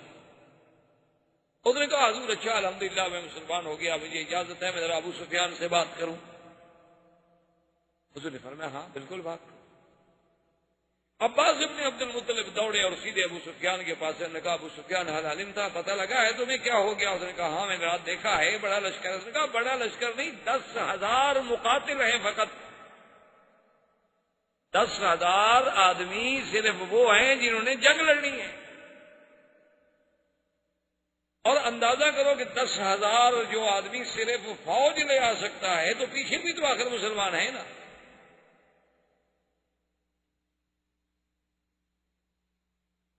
اس نے کہا عباس کیا کروں؟ اس نے کہا ابو سفیان دیکھو تم مکے کے سردار ہو، تمہاری ذمہ داری ہے کہ اللہ کے حرم کو قتال سے بچاؤ، اور پھر قتال بھی اس وقت جب ہمیں بچنے کا کوئی راستہ ہی نظر نہ آئے، تو ایسی قتال کا کیا فائدہ؟ اور پھر تمہیں پتہ ہے کہ مسلمانوں کے دل میں غزوہ خندق کا داغ ہے، مسلمانوں کے دل میں ہمارا احد کا داغ ہے، مسلمانوں کے دل میں ہمارے ان کے حلیف جو ہیں بنو خزاع ان پر حملہ کرنے کا داغ ہے، وہ تو جلے بھنے ہوئے آئیں گے، وہ تو ہمارے بچے کو تہہ تہہ کر دیں گے۔ ان کا ہمارا حل، اس نے کہا ایک ہی حل ہے، چلو حضور کچھ، اب کوئی حل نہیں بچنے کا، اب ایک ہی ہے۔ حضرت عمر سیکورٹی پہ ہیں اور عباس ابن عبد المطلب جو ہیں وہ ابو سفیان کو لے کے آئے، تو جب عمر کی نظر پڑی ابو سفیان پہ تو انہوں نے کہا اچھا راس الکفر امامی، آج کفر کا سردار جرأت کر کے مسلمانوں کے لشکر میں آ رہا ہے۔ عباس زور سے بولے. انہوں نے کہا عمر اجرتہ میں اس کو پناہ دے چکا ہوں، وہ میری پناہ میں ہے، ہمیں حضور تک جانے دو. اگر حضور نے ہماری پناہ قبول کر لی ٹھیک ہے، ورنہ تم جانو پھر ابو سفیان جانو. حضرت عمر پیچھے آ رہے ہیں، اس نے جناب دوڑایا بغلا اور سیدھا حضور کے خیمے پہ آیا اور چیخا بون گا یا رسول اللہ کا جب تو ابو سفیان، میں نے ابو سفیان کو پناہ دے دی ہے، پناہ دے دی ہے. بھرائی عمر پیچھے تلوار لے کے آ رہا ہے. حضور نے فرمایا کہ عباس جس کو تم امان دے چکے ہو اس کو ہماری بھی امان. عباس جس کو امان دے دے اس کی امان میں توڑ سکتا ہوں؟ ابو سفیان آ گیا اور اس نے دیکھا. حضور نے فرمایا ابو سفیان تم ابھی تک سوچ رہے ہو اسلام کے بارے میں، اب بھی تمہیں اسلام کی حقانیت کا پتہ نہیں چلا، اب بھی تمہیں سمجھ نہیں آئی کہ میں جو کچھ کہتا تھا وہ حق ہے، اب بھی تمہیں سمجھ نہیں آیا کہ تم جس کو ایک یتیم مکہ سمجھ کے مکے سے ہجرت پہ مجبور کر رہے تھے، آج اللہ نے اسے کیسے اپنی پوری قوت و طاقت کے ساتھ مکے میں بھیجا ہے. تمہیں یاد ہے کہ میں نے کہا تھا لیظہرہ علی الدین کلہ، اللہ میرے دین کو ہر دین پہ غالب کر دیں گے. کیا سوچ رہے؟ ابو سفیان نے کہا اشہد ان لا الہ الا اللہ واشہد ان محمد رسول اللہ، حضور میں مسلمان ہوں، میں کلمہ پڑھتا ہوں. لیکن محدثین نے لکھا ہے کہ اس وقت کلمہ تو ابو سفیان نے پڑھ لیا لیکن اسلام پوری طرح دل میں داخل نہیں ہوا. کلمہ تو پڑھ لیا اس نے لیکن خوف سے ڈر کے. حضرت عباس نے کہا کہ یا رسول اللہ ابو سفیان رئیس القوم، ابو سفیان ایک قوم کا سردار ہے، آپ اس کو کچھ عزت بھی تو دیں نا، وہ اسلام لے آیا ہے تو اس کو بھی تو کوئی شرف بخشے نا، کوئی عزت دے. اور نے فرمایا اچھا اعلان کر دے کہ من دخل دار ابی سفیان فلہ امان، جو ابو سفیان کے گھر میں چلا جائے گا ہم اس کو بھی امان. ابو سفیان نے کہا یا رسول اللہ میرا گھر کتنا بڑا ہے کہ سارے قریش اس میں آ جائیں گے. اور فرمایا اچھا من دخل المسجد الحرام فلہ امان، جو مسجد الحرام میں چلا جائے اس کو بھی امان. کہا حضور مسجد الحرام کتنی بڑی ہے؟ یہ تو اب بڑی ہو گئی، اس وقت تو چھوٹی تھی مسجد. حضور نے فرمایا اچھا من القی السلاح فلہ امان، جو ہتھیار پھینک دے اس کو بھی ہم امان دیں گے. انہوں نے کہا حضور ایسے بعض آدمی ہتھیار اتفاق سے نہیں بھی پھینک سکتا. تو حضور نے کہا من اغلق بابہ فلہ امان، جو اپنے گھر کا دروازہ اندر سے بند کر کے اپنے گھر میں بیٹھ جائے اس کو بھی امان. اب ابو سفیان خوش ہو گیا کہ چلو میں مسلمان تو ہو گیا لیکن مکے والوں کے لیے میں تو اتنا بڑا امان کا سرٹیفکیٹ لے کے جا رہا ہوں، تو اب بھی اپنی قوم کو بچا رہا ہوں. ابو سفیان واپس مکہ نکلا لیکن حضور نے حکم دیا، آپ نے فرمایا عباس فلاں پہاڑ پہ جا کر کھڑے ہو جانا اور جب تک یہ پورا لشکر نہ گزر جائے ابو سفیان کو آگے نہیں جانے دیں. حضور چاہتے تھے کہ قوت اسلام دیکھے، شوکت اسلام. اب حضور صلی اللہ علیہ وسلم نے اپنے لشکر کو 4 حصوں میں تقسیم فرمایا اور ایک حصے پر حضور صلی اللہ علیہ وسلم نے خالد بن الولید اور ایک حصے پر زبیر بن العوام اور ایک حصے پر ابی عبیدہ بن الجراح اور ایک حصے پر سعد بن عبادہ پرچم دی حضور صلی اللہ علیہ وسلم نے کہ تم مکے کے 4 طرف سے اور جگہ مقرر کی مقام خیف. مقام خیف ہے جبل ہندی کے ساتھ، آج کل جو جبل ہندی کہلاتا ہے نا، اب آپ عمرہ سے نکلے سامنے والا پہاڑ جو ہے جبل ہندی، شامیہ کے محلے سے ہیں تب بھی جبل ہندی ہے کہ بہت پرانا جبل، کیونکہ لفظ ہند جو ہے نا یہ حضور صلی اللہ علیہ وسلم کے زمانے سے بھی پہلے کا ہے نا ہند. اسی لیے بعض روایات میں کہ آدم علیہ السلام اترے تھے وہاں، اسی لیے بعض روایات میں اب بھی یعنی آپ ہندوستان میں جائیں تو کچھ قبریں ایسی ہیں جن کے بارے میں کہا جاتا ہے کہ نوح علیہ السلام کے بیٹوں کی ہیں. تو بہرحال یہ حمالہ جو ہے اس کا نام بھی بعض لوگ کہتے ہیں کہ جودی پہاڑ ہے جس میں نوح علیہ السلام کی کشتی آگے کھڑی ہوئی تھی. تو بہرحال یعنی یہ بات تو محقق ہے نا کہ ہند جو ہے یہ بہت ایک تاریخی مقام ہے، ایک تاریخی ملک ہے جس کی ایک تاریخ ہے. اور حضور صلی اللہ علیہ وسلم کے زمانے میں عطر عود جو ہے یہ ہند سے ہی آتا تھا، ہندوستان سے ہی آتا تھا عطر عود. اور اسی طرح تلواریں جو ہیں وہ بھی خاص طور پہ بن کے وہاں سے آتی تھیں سیف الہندی کے نام سے. اسی لیے ہمارے علماء نے جب شرک و بدعت کے خلاف ایک کتاب لکھی تو اس کا نام رکھا تھا المہند علی المفند. تو اس لیے ہند جو ہے اس کی ایک تاریخ. بہرحال تو اب جناب یہ ہے کہ بھئی اور اس زمانے میں جو تجارت تھی نا جی وہ یہ تھی کہ بھی ہند سے مثلا کشتیاں آتی تو وہ عدن آ جاتی، یمن کا جو حصہ ہے، پھر عدن سے صنعاء مال آ جاتا، صنعاء سے مکے آ جاتا، یا اسی طرح وہ کشتیاں جو ہیں جیسے آج کل جسے اسرائیل نے علاقہ قبضے میں لیا ہوا ہے یہ وہاں حیفا چلی جاتی، پھر شام، بیت المقدس، اس طرح تجارت کا ایک سلسلہ ہو۔ تو حضور نے حکم دیا کہ مقام خیف پر چاروں لشکر جو ہیں نا جی، چاروں لشکر ہر طرف سے داخل ہو اور جمع وہاں ہونا۔ اور حضور نے فرمایا کہ دیکھو ہمارا مقصد جو ہے وہ اللہ کے گھر میں داخل ہونا ہے۔ آج آپ پوچھیں ان لوگوں سے جو کہتے ہیں کہ اسلام تلوار کے زور سے، اسی لیے آج بھی مسلمان کے جو دشمن ہیں نا یہود و نصارہ، یہودی، ہنود، یہود، وثنی، مشرک، کافر، آج بھی وہ یہی اعتراض کرتے، دیکھو جی سعودی عرب کے پرچم پر تو تلوار ہے نا، تلوار تلوار جی، کہ اسلام تو تلوار کے زور سے، دیکھو جی ان کا تو پرچم میں تلوار ہے۔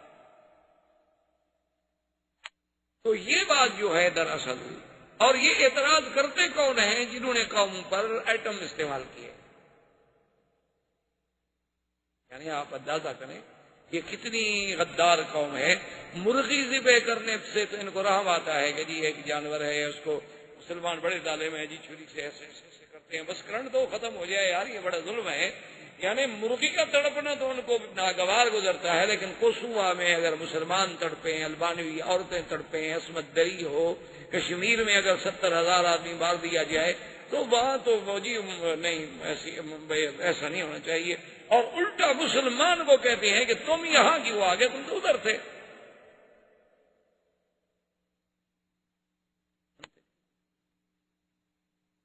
اور چونکہ قوت ابلاغ ان کے ہاتھ میں ہے، جتنا دنیا کا جدید الیکٹرانک میڈیا ہے وہ کفر کے ہاتھ میں ہے۔ ہم مسلمانوں کے پاس کیا ہے؟ ہمارے پاس یہی ہے کہ شام کو VCR چلا کے کوئی فلم لگا کے بیٹھ گئے، بس دیکھ لی۔ ہمارے پاس یہ ہے کوئی بہت زیادہ صالح بندہ بن گیا، ولی اللہ بننے لگ گیا تو مولوی مکی کی تقریر سن، تو ہمارا حال بھی۔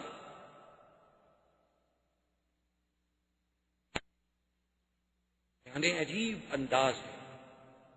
آپ اندازہ فرمائیں کہ ابھی آپ نے پڑھا ہوگا کہ اتنا ناٹو نے کتنے بم برسا دیے، کل 13 ٹینک ان کے تباہ ہوئے۔ ابھی باقاعدہ رپورٹیں پڑھ لیں، یعنی انہوں نے اپنے زیر نگرانی مسلمانوں کو مارا، تباہ کیا، نکالا، برباد کیا، باقاعدہ سرنگیں بچھوائیں، اب ان مسلمانوں کو واپس لا کے بقیہ جو ان کو اس طرح مار رہے ہیں۔ اور دیکھیں پیار کتنا ہے، ساتھ کہتے ہیں کہ بھائی البانوی مسلمانوں آپ کے ساتھ واقعی بڑی زیادتی ہوئی ہے، لیکن اب اگر وہ سرب ہے نا اسے تم زیادتی نہ کرنا، ذرا پیار کہا۔ اس کے باوجود بھی ہم کہتے ہیں کہ وہ کافر ہماری مدد کرے گا۔ اللہ اکبر۔ اور قرآن کھولیں تو تمہیں سمجھ آ جائے کہ قرآن کیا کہتا ہے۔ اللہ فرماتا ہے یبتغون عندهم العزہ، ان سے کافروں سے تم مدد لے کے غلبہ حاصل کرنا چاہتے ہو، ان سے مدد لو گے، یہ آئیں گے تمہاری ٹیکنالوجی میں مدد کریں گے۔ ان العزت للہ جميعا، خبردار عزت میرے ہاتھ میں ہے، ان کے ہاتھ میں نہیں۔ اور یہ تمہیں عزت دیں گے۔ لا تتخذوا الکافرین اولیاء من دون المؤمنین، خبردار کسی کافر کو اللہ کے ایمان والوں کے سوا کبھی دوست نہ سمجھنا۔ ایبتغون عندهم العزہ فإن العزة للہ۔ یعنی آپ حیران ہوں گے، آپ ان کو بلائیں، آپ ان کو بتلائیں کہ کیا ایمان سے کہیں کہ بلال پہ جو ظلم ہوا، صہیب پہ جو ظلم ہوا، خباب پہ جو ظلم ہوا، عمار پہ جو ظلم ہوا، سمیہ پہ جو ظلم ہوا، مسلمانان مہاجرین حبشہ پہ جو ظلم ہوا، مہاجرین مدینہ پہ جو ظلم ہوا، پھر یعنی حضور مدینے چلے گئے، 450 میل دور چلے گئے، پھر چین نہیں لینے دیتے، پھر احد میں آگے لڑے، پھر خندق میں احزاب میں ساری دنیا کی فوجیں لے کے آ گئے۔ ایمان سے کہیں آج ان کو حق نہیں پہنچتا تھا کہ ایک ایک بچہ اڑا دیتے۔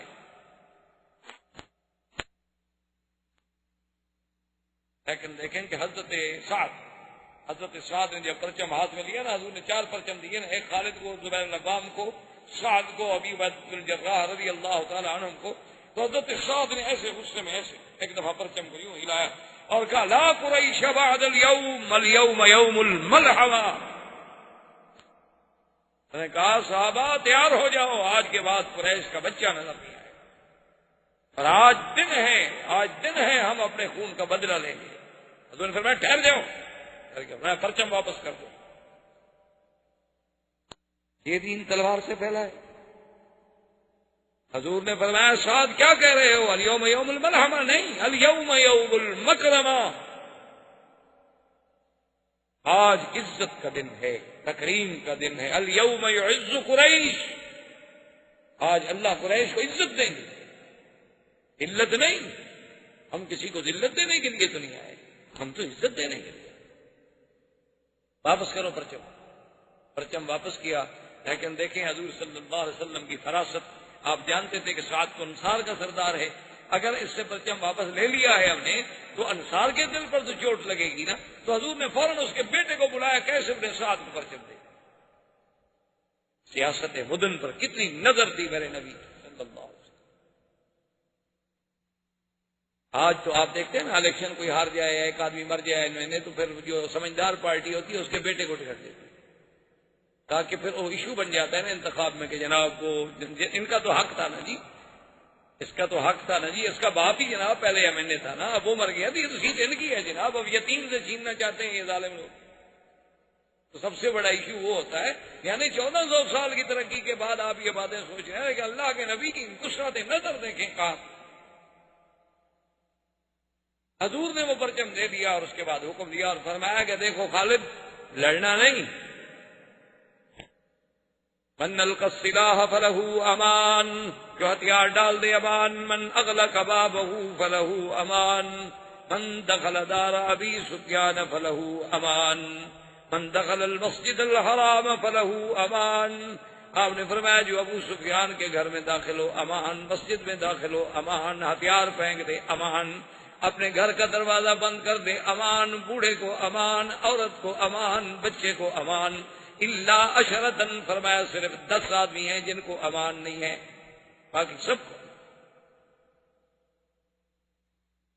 اور آپ نے فرمایا صحابہ ولو انہم وجدتم واللقین تحت استار الکعبۃ فاقتلوہم، اگر وہ 10 آدمی کعبۃ اللہ کے خلاف کے نیچے بھی گھس جائیں تو پھر ان کو وہیں بھی قتل کرنا ہے، ان کو بنا.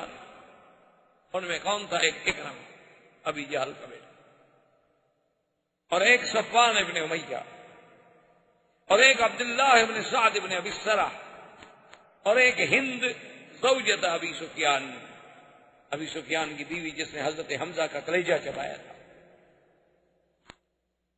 حضور نے فرمایا ان کو نہیں. یہ تو اگر کعبہ شریف کے غلافوں کے نیچے بھی چھپ جائیں ان کو وہی مارتے ہیں. اب سارے کافرے پڑھ رہے ہیں امان امان امان امان، تو سارے مکے میں امان امان ہو گئے. صرف خالد ابن الولید جو ہیں یہ جس طرف سے آ رہے تھے، اس لڑکا وہ علاقہ شاید ابھی آپ لوگوں نے مکے میں رہتے ہوئے دیکھا ہو، جس کو ابھی آپ شیب عامر کہتے ہیں. جب آپ یعنی غزہ میں جائیں آگے جفالی سے پھر آپ رائٹ پہ جائیں تو شیب عامر سے جب آپ جائیں گے تو آگے علاقہ ہے ملاوی جسے کہتے ہیں. اس ملاوی کے تلے سے جب چڑھائی سے آپ اترے تو یہ جگہ ہے، اس کا نام ہے خندمہ. اس جگہ پر جب آئے تو اکرما نے کیا کیا کہ 20 25 50 آدمی اکٹھا کر کے وہ اسی علاقے میں کھڑا کیا. اس نے کہا کہ دیکھو جی بات سنو، حضور نے امان دے دی ہے، یہ جو کوئی ہم تو لڑیں گے یا قتل ہو جائیں گے، یا کم از کم ہم زندگی میں جاگتے ہوئے نہیں دیکھ سکتے اپنی آنکھوں کے ساتھ کہ اللہ کا نبی مکے میں داخل ہو جائے. چلو زیادہ سے زیادہ مر جائیں گے اور کیا ہم لڑیں. تو وہ 50-100 آدمی لے کے وہیں کھڑے ہو گئے. اکرما اچھا خدا کی قدرت ہے، ادھر سے خالد آئے، آگے وہ ہتھیار لے کے کھڑا. احباب کرام، اس کے بعد اب آپ اس مبارک سلسلے کی CD نمبر 26 سماعت فرمائیں.